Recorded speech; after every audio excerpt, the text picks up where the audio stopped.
अस्सलाम वालेकुम जी, आप देख रहे हैं वॉइस ऑफ सियालकोट और मैं हूं नदीम गौरी। सियालकोट के अंदर तमाम फैक्ट्री ऑनर्स को, बल्कि मेरे ख्याल से पूरे पंजाब के अंदर ही तमाम फैक्ट्री ऑनर्स को हदायत जारी की गई है कि वो अपने मुलाजमीन की रजिस्ट्रेशन करवाएं। रजिस्ट्रेशन कितनी ज़रूरी है और क्यों इसका हदायतनामा जारी किया गया और किस हद तक ये खतरनाक है कि इनकी लाजमी करवानी है। अगर ना करवाई गई तो उस पर क्या रद्दमल आ सकता है, कानून क्या कार्रवाई कर सकता है। इन सारी चीज़ों के हवाले से जानने के लिए इस वक्त डीपीओ सियालकोट मौजूद है, हसन इकबाल। तो उनसे बाकायदा इस हवाले से गुफ्तगू का आगाज़ करते हैं। अस्सलाम वालेकुम सर। जी, वालेकुम अस्सलाम सर वरहमतुल्लाह। बहुत शुक्रिया आपके टाइम का। आप मुझे ये बता दीजिएगा, आजकल बड़ा ये वायरल हुआ है कि लाज़मी रजिस्ट्रेशन करवाएँ। तो ये क्यों एकदम पहले कभी भी ऐसा नहीं सुनने को मिला? बिस्मिल्लाहिर्रहमानिर्रहीम जी, ये इनिशिएटिव हमारे आईजी साहब पंजाब का है और इस बात में देखिए बहुत ज़बरदस्त बात ये है कि बहुत सारे इंसिडेंट ऐसे होते हैं जिसमें खुदा ना खास्ता कातिल, कातला या वारदात जो है वो अंदर ही मुलाज़िम निकलता है। फिर जब उसका रिकॉर्ड चेक किया जाता है तो ये पता चलता है कि जी ये फ़लाने ज़िले का ये इश्तिहादी मुलज़िम था, डकैती में, रॉबरी में और हमारा नुकसान हो चुका होता है। तो आईजी साहब ने ये इसमें ज़िला गुजरात में और ज़िला सियालकोट में ये एज़ पायलट प्रोजेक्ट के तौर पे ये हमें दिया आरपीओ साहब की सुपरविज़न में और ये अब पंजाब के ऑलमोस्ट तमाम अज़ला में ये स्टार्ट किया जा रहा है ताकि हम पहले से ही चेक कर लें कि जो हमारे पास मुलाज़िम है या मुलाज़मा है, वो किसी क्रिमिनल रिकॉर्ड का हिस्सा तो नहीं। दूसरा नदीम भाई आप इस बात के बखूबी वाकिफ़ हैं कि सियालकोट में बहुत सारी लेबर जो है, वो बाकी पाकिस्तान के इलाकों से आती है और प्रिडोमिनेंटली साउथ पंजाब से आती है। जी, जी। अज़राए मज़ाक की मैं बात करना चाहूँगा कि एक दफ़ा आपने ही मुझे ये पॉइंट रेज़ किया कि जी सियालकोट में जो वारदात है ये जुमे की रात और हफ़्ते को क्यों ज़्यादा होती है। जी, जी। तो फिर हमने जब इसका एनालिसिस किया तो पता चला जब लेबर वापस जाती है ठीक है, छुट्टी वाले दिन तो जाते हुए उस दिन ये वारदात होती है। ठीक है। चेंबर इसमें भरपूर हमारे साथ है और सियालकोट का चेंबर प्रोबेबली उन वाहिद चेंबर्स में से है पूरे पाकिस्तान में जिन्होंने हमेशा लॉ एनफोर्समेंट एजेंसीज को लब्बैक कहा है ठीक है। और वो हमें इसमें पूरा जो है हमारी मदद कर रहे हैं। अच्छा सर, इसके साथ ये बता दीजिएगा किस तरह रजिस्ट्रेशन करवाई जाएगी? क्या मतलब फॉर एग्ज़ाम्पल कोई भी ऑनर आपके पास आता है, थाने में जाएगा, जो मुतलका थाना है वहाँ पर जाएगा और सारी अपनी लेबर की डिटेल देगा, या वन टू वन हर लेबर का बंदा जाके वहाँ पे थंबनेल लगाएगा या अपने आईडी कार्ड वहाँ पे जमा करवाएगा? और ये आपका जी बहुत अच्छा सवाल है। हम इसमें खुद जा रहे हैं उनके पास, हम ठीक उनकी है, डिटेल लेके खुद जा रहे हैं। वो हमें चूँकि उनके पास आईडी कार्ड्स वगैरह होते हैं वो हमें दे देते हैं। तो जैसे हमारी खिदमत वैन है या पुलिस खिदमत मरकज़ से जो डीएसपी हेडक्वार्टर में फोकल पर्सन है, वो लिस्ट लेके जाके उसको वो कर देते हैं और अगर कहीं पे हमारा हिट आ जाता है, तो उसमें हमारा सीआरआई सिस्टम भी है, तो वहाँ पे थंब लगा के भी चेक कर लिया जाता है कि ये है कि नहीं। मैं बताता चलूँ यहीं पे हमने अभी एक जो मुज़फ़्फ़रगढ़ ज़िला मुज़फ़्फ़रगढ़ का रॉबरी विद मर्डर का इश्तिहारी मुलज़िम, इसमें हमने गिरफ्तार किया इसी एक्सरसाइज़ के अंदर। अब यहाँ पे सैकड़ों की तादाद में फैक्ट्रीज़ है, कैसे सारी फैक्ट्रीज़ कवर करेंगे आप? जैसे मैंने गुज़ारिश की कि फ़ोकल पर्सन हमने डीएसपी हेडक्वार्टर को बनाया। जी, जी। स्टाफ हमारे पास है, पुलिस खिदमत मरकज़ की वैन भी है। उसमें हम ज़ोन्स और क्लस्टर्स बना के इंशाल्लाह ताला इस महीने के अंदर पूरा इसको हम रोप के नाम से कर रहे हैं। इस एक्सरसाइज़ को तो इंशाल्लाह ताला ये रोप हमारी एक्सरसाइज़ है। ये before Ramzan we are planning कि हम इसको कंप्लीट करें।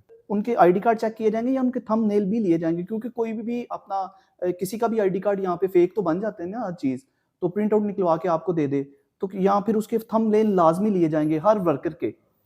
थंब के हवाले से जैसे मैंने कहा उसमें सिस्टम है मौजूद, लेकिन वेरिफ़िकेशन के लिए अभी जो है हम वो आईडी कार्ड से ही कर रहे हैं। देखिएगा फैक्ट्रीज़ में मोस्टली जो चाइल्ड लेबर भी बहुत ज़्यादा है। लोगों के हालात इतने ख़राब हैं, लोग बच्चों को भी काम पे डाल रहे हैं।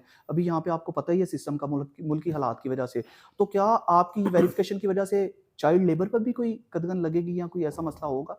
ये आपका बहुत ही अच्छा सवाल है और मैं ये गुज़ारिश करूँ कि बहुत अरसे से कोई जो क्योंकि सियालकोट करता है एक्सपोर्ट जी, ज़्यादा जी। और एक्सपोर्टर्स पे जो चेक्स हैं वो बड़े स्ट्रिंजेंट होते हैं। आज भी एक मुल्क के एम्बेसडर वो आए हुए थे। जहाँ पे एक्सपोर्ट होती है ना, वहाँ पे उनकी नंबर 1 कंसिडरेशन ये होती है कि चाइल्ड लेबर ना हो जी, और ठीक है। उसकी बड़ी स्ट्रिंजेंट चेक्स हैं लेबर डिपार्टमेंट के साथ।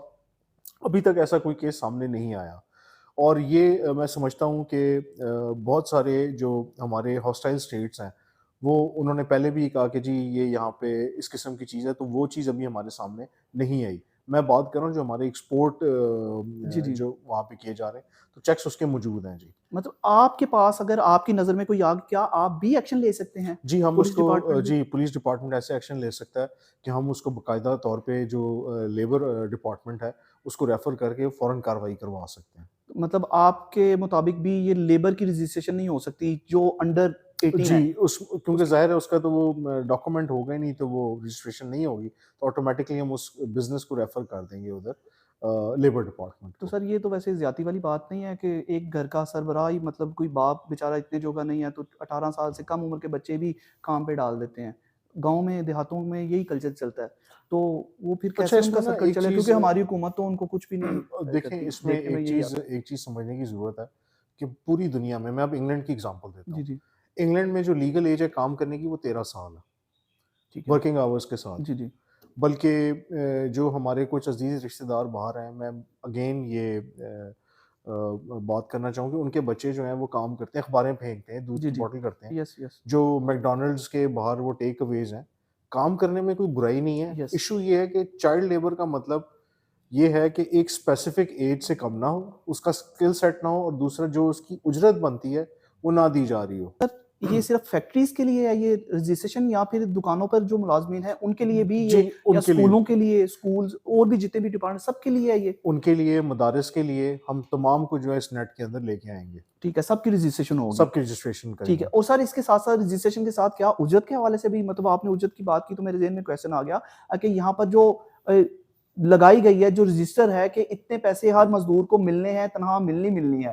तो क्या उस पर भी कोई रजिस्ट्रेशन में ऐड होगा कि हर मज़दूर की तनख़्वाह 32,000 शायद उन्होंने फ़िगर रखी थी, उससे कम नहीं हो सकती। क्या ये इस पे भी रजिस्ट्रेशन में ये लिखा जाएगा? मेरा चूँकि पर्व्यू नहीं है ये, तो ठीक है। लिहाज़ा हम उस चीज़ को चेक नहीं ठीक कर है, रहे। सिर्फ़ आप रजिस्ट्रेशन करेंगे। जी। अच्छा सर, आपकी मौजूदगी में मुझे इसी प्रोग्राम के अंदर अगर थोड़ा-सा मौका दे दें, आपने जैसे फरमाया कि बड़ा अच्छा सवाल था। मेरे पास और भी कुछ सवाल बड़े अच्छे हैं जो सियालकोट की आवाम सुनना चाहती है क्योंकि हर जगह पे हम थोड़ा-सा सियासत का टच दे दें तो आपका नाम आता है ख्वाजा मोहम्मद आसिफ के नाम के साथ कि ख्वाजा मोहम्मद आसिफ और हसन डीपीओ। ये पाकिस्तान तहरीक-ए-इंसाफ की रहनुमा रेहाना डार की जानिब से मुख्तलिफ मकामात पर हर जगह पर आप पर इल्ज़ामात भी लगाए जाते हैं। तो सर उसके हवाले से भी थोड़ा-सा बता दें शहरियों को थोड़ी-सी आगाही हो जाए कि क्या मामला है? क्या कितनी को धांधली हो गई? कहाँ-कहाँ पे धांधली हुई? और क्या पुलिस इसमें इन्वॉल्व है? आपके इल्म में है ऐसा कोई मामला?